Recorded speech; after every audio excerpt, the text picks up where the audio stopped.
बिस्मिल्लाहिर्रहमानिर्रहीम, अस्सलाम वालेकुम। मैं हूं ईसा नकवी। आज सोमवार 12 सितंबर है। इस वीडियो में बात करेंगे पाकिस्तान की आज की सबसे बड़ी खबर के हवाले से। पाकिस्तान के सियासी ड्रामे में एक बड़ा ट्विस्ट आया और ये ट्विस्ट इमरान खान साहब खुद लेकर आए हैं। चेयरमैन तहरीक इंसाफ ने इंटरव्यू दिया दुनिया टेलीविज़न पर कामरान खान साहब को। कामरान खान साहब ने इस हवाले से अपने जो तासुरात रिकॉर्ड करवाए, वो क्रक्स है उस इंटरव्यू का। इंटरव्यू भी आप देख चुके होंगे, वो क्रक्स भी मैं आपके सामने रख देता हूँ। और इस डेवलपमेंट का, ये जो बड़ी सियासी डेवलपमेंट हुई है, इसका एक बैकग्राउंड है, इसका एक सियाको सबाक है। ये बिला वजह नहीं हुआ। वो बैकग्राउंड बहुत तवील है, कई महीनों पर मुश्तमिल वो बैकग्राउंड है। लेकिन उसमें से मैं आपके सामने चंद ऐसे एस्पेक्ट्स रखूँगा जो कि अभी तक मंजर आम पर नहीं आए, बल्कि उनको उस तरीके से डिस्कस नहीं किया। आपने नोट किया होगा, मैंने अपनी बहुत सारी वीडियोज़ में तस्करा किया, अपने ट्विटर के ऊपर तस्करा किया कि इस वक्त जो आपको मारा मारी नज़र आ रही है और इमरान खान साहब के हवाले से जो इकदामात, केसेस और ये सारी गुफ्तगू नज़र आ रही है, गद्दार का माहौल बन रहा है, इसका मकसद इमरान खान को पाकिस्तान के सियासी मंजरनामे से आउट करना नहीं है, बल्कि इमरान खान को मुज़ाकरात की मेज़ पर लाना है, जहां पर कुछ दो कुछ लो की पोजीशन आ सके। और अब वो मरहला लगता है कि करीब आ चुका है, क्योंकि शहबाज शरीफ पहले इसके हवाले से इंदिया दे चुके थे। वो एक चार्टर ऑफ इकोनॉमी के रैपर में लपेट कर ये बात पहले कर चुके थे कि आएँ, बैठें, बात करें। कौमी असम्बली वो जगह है, पार्लियामेंट वो जगह है जहाँ पर ये फैसला होना है। लेकिन इमरान खान साहब ने जो गुफ्तगू की, इसमें एक इंटरनेशनल एंगल है और बहुत इंपॉर्टेंट है। ये बातचीत का सिलसिला जो बैकडोर्स हैं उसमें पहले से जारी था। 25 मई को जिस वक्त इमरान खान साहब लॉन्ग मार्च लेकर इस्लामाबाद आए, उस वक्त से लेकर अब तक, उससे कुछ वक्त पहले इस बैकडोर का आगाज़ हुआ था, बातचीत का आगाज़ हुआ था और मुसलसल ये चलता रहा है। इसमें हल्का फुल्का तात्तुल या फिर इसमें जो है ऊंच नीच, वो आपको रिफ्लेक्ट होती हुई नज़र आती थी मुख्तलिफ प्रेस कॉन्फ्रेंसेस में। और एक के बाद एक जलसे में इमरान खान साहब की जो पिच है, उसके ऊपर और नीचे होने से आपको अंदाज़ा होता था कि इस वक्त बैकग्राउंड में जो बातचीत चल रही है वो किस नहज पर है। ख़ास तौर पर शरी मज़ारी का ट्विटर अकाउंट जो है वो रिफ्लेक्ट करता था कि बातचीत का कोई माहौल बनता हुआ नज़र आ रहा है या नहीं। पहले देख लेते हैं कि इमरान खान साहब ने क्या कहा। और सऊदी अरब जो है उसने, और दीगर चंद ममालिक हैं, उनका जो रवैया है उसने मजबूर किया है पाकिस्तान को, पाकिस्तान में ताकतवर हलकों को, कि वो बैठें, सोचें, देखें कि ये जो सब कुछ हो रहा है इससे मुल्क का कितना बड़ा नुकसान हो रहा है। जिनको तजुर्बाकार समझ कर कह कर लाए गए थे, उनसे मामलात कंट्रोल में नहीं आ रहे। तो अब यही रास्ता है जिसके नतीजे में इमरान खान साहब जो हैं उनके साथ जो बातचीत चल रही थी, और आपको वो रिफ्लेक्ट करते हुए नज़र आती है कि क्योंकि अब इमरान खान भी लग रहा था कि उनको लग रहा था कि उनकी सियासी जमात को कॉर्नर करके उस मकाम पर ले गए हैं जहां पर अगर अब वो बातचीत के लिए तैयार नहीं होते। हालांकि 2 रोज़ पहले उन्होंने ये गुफ्तगू में भी कहा, और उनके ट्विटर जो पीटीआई ऑफिशियल का जो ट्विटर अकाउंट है उसमें उन्होंने कहा कि मैं सबसे बातचीत के लिए तैयार हूँ, चोरों बैठने के लिए तैयार हूँ, लेकिन चोरों के साथ नहीं बैठूँगा। और ये मौक़िफ़ उनका हमेशा से रहा। और अब भी जो बड़े बाखबर लोग हैं वो अब हमें ये बताते हैं कि इसके फॉलोअप में मुज़ाकरात जो हैं वो टीम्स बनाकर होंगे। कुछ लोग नुमाइंदे जो हैं वो तहरीक इंसाफ और हर जमात के जो हैं वो नुमाइंदे होंगे, वो मुज़ाकरात की मेज़ पर बैठेंगे। मुमकिन तौर पर ये होगा उसको फैसिलिटेट, जो नर्म मदाखलत की खबर आई थी आपको याद होगा, वो जो नर्म मदाखलत वाली बात है ये उसकी एक्सटेंशन में डेवलपमेंट होती हुई नज़र आ रही है। कामरान खान साहब जो अपने जो तासुरात हैं उसमें क्या कहा, पहले वो आपके सामने रख देता हूँ और बैकग्राउंड पर मैं आपके सामने रखूँगा जो बहुत अहम है, जिसको समझना बहुत ज़रूरी है। ये मिफ्ता इस्माइल जो रोए हैं पिछले दिनों, ये को बिला वजह नहीं रोए। कालीन जो है वो खिंचता हुआ नज़र आ रहा है और मामलात बिल्कुल आउट ऑफ कंट्रोल हो गए हैं इस हुकूमत के। इमरान खान साहब जो हैं उनके हवाले से उन्होंने कहा कि इमरान खान साहब कहते हैं कि मैं बातचीत करने के लिए तैयार हूँ, इलेक्शन के हवाले से आइए बैठें, हर मौजू पर बात करने के लिए तैयार हूँ। उन्होंने कहा कि वो इस्लामाबाद हाई कोर्ट में शायद माफ़ी मांग लेते अगर उनको कहने की इजाज़त मिलती।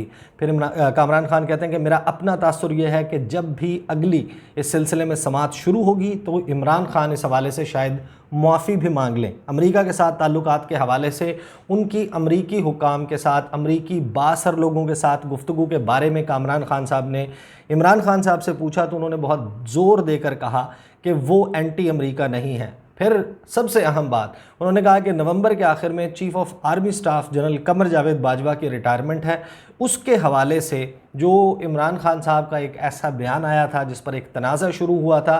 कामरान खान साहब ने इस पर सवाल किया इमरान खान साहब से कि उसके बारे में आप क्या एक्सप्लेन करते हैं, क्या कहते हैं। तो उस पर इमरान खान साहब जो है उन्होंने कहा कि इस सारे मामले को, ये जो तैनाती है इसके मामले को डेफ़र किया जा सकता है। डेफ़र का मतलब ये है कि इसको इल्तवा में डाला जा सकता है कि नया आर्मी चीफ बाद में भी लग सकता है। नवंबर में आपको मालूम है कि रिटायरमेंट होनी है, लेकिन नए आर्मी चीफ की तकर्रुरी इमरान खान साहब ने ये ऑफ़र की है, ये कहा है कि उसको बाद में भी किया जा सकता है। इलेक्टेड हुकूमत, जब भी नई इलेक्टेड हुकूमत आए वो नए आर्मी चीफ का इंतखाब करे, उस वक्त तक इस चीज़ को डेफ़र किया जा सकता है, इसको डेफ़र कर देना चाहिए।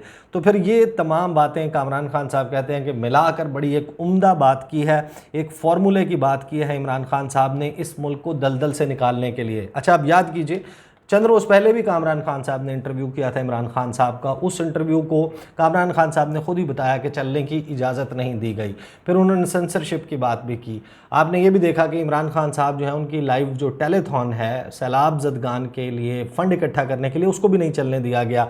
और मुख्तलिफ़ टीवी चैनल्स जो हैं उन्होंने बायकॉट किया हुआ है। ये वो तमाम फैक्टर्स हैं, ये वो तमाम मामलात हैं जिनकी बुनियाद पर इमरान खान साहब जो हैं उनको प्रेशराइज़ किया गया, उन पर दबाव डाला गया। लेकिन इसको, ये जो सारा मरहला है, इसको इमरान खान साहब की आप कतन भी, मेरे ख्याल में आप, ये उनकी फ़तह है, उनको उसको शिकस्त क्यों नहीं कहा जा सकता, क्योंकि जल्द या बदेर इस सारे मामले ने 2 या 3 ही सूरतें इख्तियार करनी थी। या तो मुल्क जो है उस मारा मारी, उस लड़ाई, उस खाना जंगी की तरफ बढ़ जाता जो श्रीलंका के मामलात हैं, जिसका तस्करा इमरान खान साहब करते रहते हैं।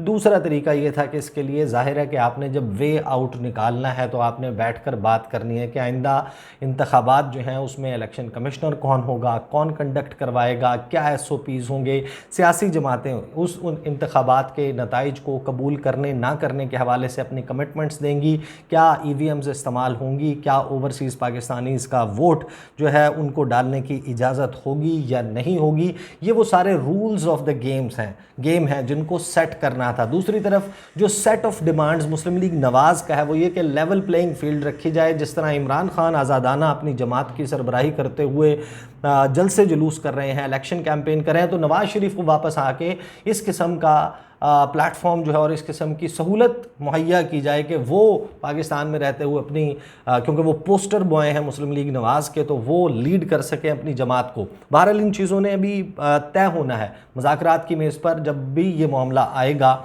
जिसका माहौल बनता हुआ दिखाई दे रहा है, और क्यों बनता हुआ दिखाई दे रहा है, ये बात इमरान खान साहब ने इन आइसोलेशन नहीं की। ऐसा नहीं हुआ कि इमरान खान साहब अचानक से नमूदार हुए टेलीविज़न पर, उनसे सवाल किया और उस सवाल के घेरे में आकर इमरान खान साहब ने ये बात कर दी। बिल्कुल ऐसी बात नहीं है। कामरान खान साहब ने पहले इंटरव्यू किया जिसको नहीं चलने दिया गया, तो अगर अब किसी इंटरव्यू को चलने दिया गया है तो ये वो मैसेज है जिसको दिया जाना था, और इसके फॉलोअप में आगे का एक बहुत ही इंटरेस्टिंग मंजरनामा बनेगा। लेकिन बैकग्राउंड में क्या होता है कि जो मामलात थे वो इसी जानिब आने थे, लेकिन 17 जुलाई को जब इंतखाबात हुए, ज़िमनी इंतखाबात पंजाब के, उन्होंने काया पलट दी। जो 17 जुलाई के बाद 31 जुलाई तक का आपने मामला देखा, जिसमें आपको तलाल चौधरी, जिसमें आपको ख्वाजा साद रफ़ीक, जिसमें आपको जावेद लतीफ़, ये लोग प्रेस कॉन्फ्रेंस करते हुए नज़र आते हैं। इनको लगता है कि अब हमें गिराया जा रहा है, हमें कुएं में धकेला जा रहा है, हमें मरवा दिया है, ये सारी गुफ्तगू कर रहे थे, और हम ये बता देंगे, हम वो बता देंगे।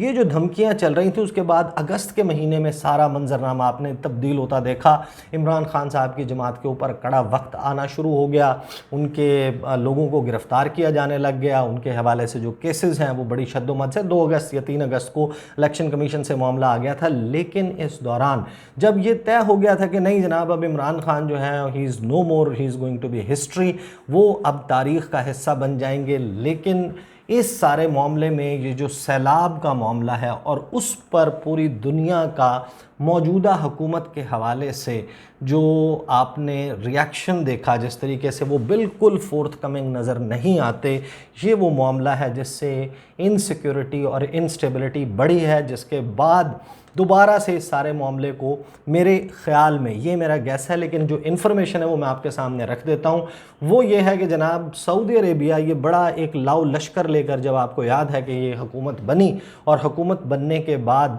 बड़े नारे दावे, आपको पहली स्पीच भी याद है शहबाज शरीफ ने जो floor of the national assembly अभी इलेक्ट होने के बाद, हल्फ नहीं लिया था, अभी उनको सिर्फ वोट पड़े थे, उन्होंने floor of the national assembly खड़े होकर जो सऊदी अरेबिया के हवाले से गुफ्तगू की थी, इमरान खान की पॉलिसी टुवर्ड सऊदी अरेबिया, उसको और शाह महमूद कुरैशी के बयान को सख्त तनकीद का निशाना बनाया था, और फिर ये बड़ा लाव लश्कर लेकर पहुँचे सऊदी अरब। और सऊदी अरब जो है वो मुल्क है जिसने पाकिस्तान की हर मुश्किल वक्त में इस बात से बिल्कुल हट करके, यहाँ पर परवेज़ मुशर्रफ हैं, नवाज़ शरीफ हैं, बेनज़ीर हैं, किसी और की हुकूमत है, बाद में आपने जो बाकी अदवार हैं उनकी हुकूमत है, या इमरान खान साहब की, उन्होंने अक्रॉस द बोर्ड जब भी कोई मुश्किल वक्त आया मुख्तलिफ़ हुकूमतों को पैकेजेस दिए।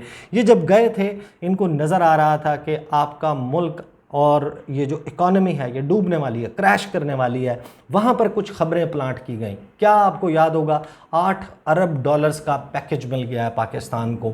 1 मई को गालिबन ये खबरें जो हैं वो आना शुरू हुई, और फिर मामलात ये हुए कि ये जो उन्होंने कहा कि हमें 8 अरब डॉलर का पैकेज मिल रहा है, वो 8 अरब डॉलर में कुछ भी नया नहीं था। जो उन्होंने इजाफी पैसे मांगे थे वो तो बिल्कुल देने से इनकार कर दिया गया था। सऊदी अरब ने बेसिकली जो आपको दिया उस दौरे में वो सिर्फ़ और सिर्फ रोल ओवर था कि हमने जो इमरान खान को पैसे दिए थे हम वो वापस नहीं मांगेंगे, और इसको भी इन्होंने अपने तौर पर सेलिब्रेट करने की कोशिश की। लेकिन अंदाज़ा लगाइए कोई वो जो रोल ओवर है वो वैसे भी दिसंबर 2022 तक के लिए तो आपसे वो पैसे वापस ही नहीं मांग रहे थे। जो एक्सटेंशन दी उन्होंने 2022 के दिसंबर से 2023 तक की दी, तो उसमें कुछ नया नहीं था। और डेफर्ड पेमेंट पे जो ऑयल है उसकी फैसिलिटी, यानी कि वही चीज़ उन्होंने कहा कि जो हमने इमरान खान को दी थी वो हम बरकरार रखेंगे। लेकिन मिफ्ता इस्माइल जिस वक्त वहाँ पर कह रहे थे कि मैं इसकी टेक्निकल डिटेल्स पर काम कर रहा हूँ, कुछ उसमें नया नहीं हुआ। फिर आ जाता है पाकिस्तान में सैलाब। सैलाब जो है वो पाकिस्तान की, ये जो सैलाब आया पाकिस्तान की तारीख़ का सबसे बड़ा फाइनेंशियल एतबार से सानहा है। इस मुल्क का जो नुकसान हुआ आप उसका अंदाज़ा लगाइए।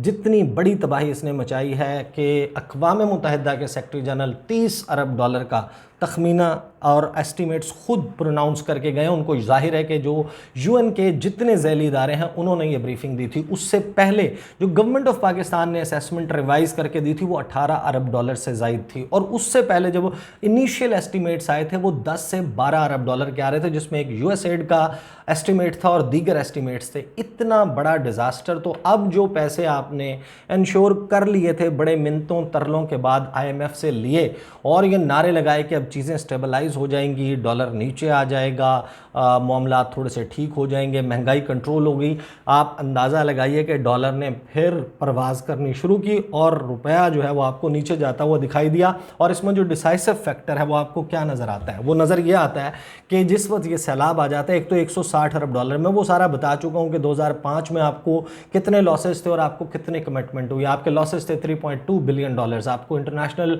जो कमिटमेंट हुई डोनर्स कॉन्फ्रेंस के नतीजे में वो 6.2 बिलियन डॉलर की थी। उसके बाद जो सैलाब आया 2010 का, उसमें सऊदी अरब की अगर सिर्फ आप बात कर लें, आपको याद होगा कि 28 तारीख को मारगला पहाड़ियों पर एयर ब्लू का तैयारा क्रैश हुआ था। उस तैयारे के क्रैश होने का वक्त था जिस वक्त पूरे पाकिस्तान में बारिशों का, शदीद बारिशों का सिलसिला शुरू हुआ, क्लाउड बर्स्ट हुआ KP में, और उसके बाद ये सैलाब आया 2010 का। उस सैलाब ने तबाही मचाना शुरू की, कहा गया, और उस वक्त तक पाकिस्तान की तारीख का सबसे बड़ा सैलाब था। लेकिन वो सैलाब जो है वो डेवलप हुआ था अगस्त के पहले हफ्ते में। उसकी जो तबाहकारी है वो शुरू हुई, और आप अब भी अगर जाकर सऊदी अरब की ऑफिशियल वेबसाइट पर देखें, जो उनकी एम्बेसी की वेबसाइट है, कि 170 मिलियन डॉलर 23 अगस्त तक दे दिए गए थे, कमिट कर लिए गए थे। इसमें से ज़्यादातर डिलीवर कर दिए गए थे। 70 मिलियन डॉलर की इमदाद पाकिस्तान को भिजवा दी गई थी। यहाँ पर एक हुकूमत ऐसी है जो पूरी दुनिया से मिलकर 160 मिलियन डॉलर्स की कमिटमेंट्स लेती है, और उस वक्त आलम ये था आपके दोस्त मुल्कों के ट्रस्ट का, सिस्टम के ऊपर ट्रस्ट का कि आपको $170 मिलियन 23 अगस्त को, यानी कि with in less than 20 days आपको इतने पैसे भिजवा दिए गए थे। लेकिन एक तो इस हुकूमत की जो पूरी दुनिया में शोहरत है, शहबाज शरीफ बार बार ये कहते हैं कि मैं ऑडिट करवाऊंगा, इसको मुस्तहकीन तक पहुंचाऊंगा, तमाम मुस्तहिक अफराद तक पहुंचेगी, एक एक पाई वहां तक पहुंचेगी। लेकिन तासुर इस हुकूमत में शामिल लोगों का पूरी दुनिया पर यह है, वो सही है या गलत, वो खबरें झूठी होंगी, आप मान लें कि वो इल्ज़ामात झूठे हैं, लेकिन खबरें पूरी दुनिया में ये लगती हैं कि ये लोग चोर हैं, ये लोग करप्ट हैं, ये पैसा खा जाते हैं। पहले सैलाब ज़दगान का और उन सब का पैसा खाया था सऊदी अरेबिया। आप अगर फॉरेन मिनिस्ट्री की जो डेटा ऑफिशियली शेयर किया जा रहा है, सैटरडे की शाम, हफ्ते की शाम जो शेयर किया गया था, 66 फ़्लाइट्स कुल मिलाकर पूरी दुनिया से इमदादी सामान लेकर पाकिस्तान पहुंची, और उसमें पाकिस्तान का सबसे करीबी समझा जाने वाला दोस्त मुल्क सऊदी अरब शामिल नहीं है। उसकी जानिब से एक भी फ़्लाइट नहीं भेजी गई।